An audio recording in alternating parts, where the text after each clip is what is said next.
हमारे YouTube channel yes media and Mirza music को लाइक, share, subscribe करना बिल्कुल ना भूलें।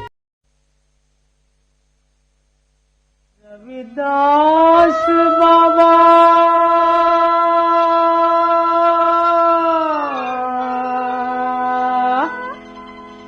रविदास बाबा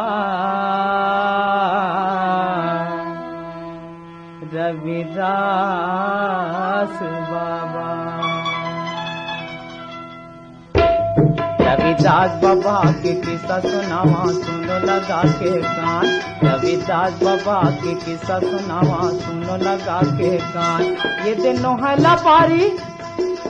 नोहला पारी सिर तोरे संगी ये कर है परमान। रविदास बाबा के किस्सा सुनावा सुनो लगा के कान।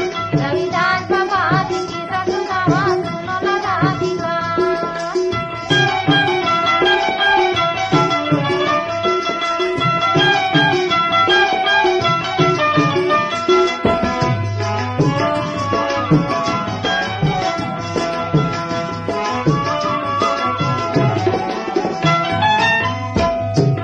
एक दिन कत को काशी के मन के गंगा नहाए ल जाते। गंगा नहाए ल जाते। घर में बैठे रविदास एक घन मन खेला बलाते। मन खेला बलाते। हरा कौड़ी चाउर ला देते गंगा मैया चढ़ा देवे। गंगा मैया चढ़ा देवे। गंगा निकल के तोला काहे दीजिए हाथ मत धर लेबे। हाथ मत धर लेबे। अजके अर्जी है तोर से संगी मोर। अजके अर्जी है तोर से संगी घर में देवे तैलान। रविदास बाबा के किस्सा सुनावा सुनो लगा के कान। रविदास बाबा के किस्सा सुनावा सुनो लगा के कान।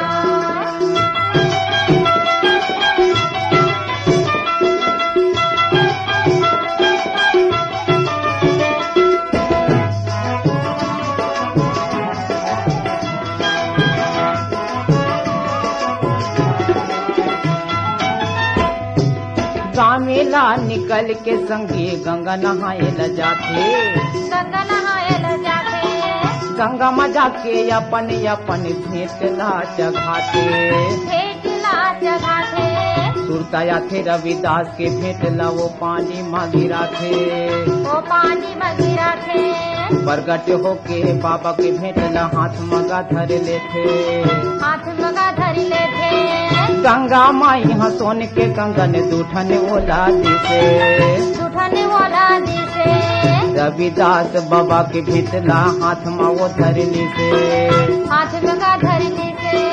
दे देबे मोर रविदास ला कही के। दे देबे मोर रविदास ला कही के हो गए वो अंतर ध्यान।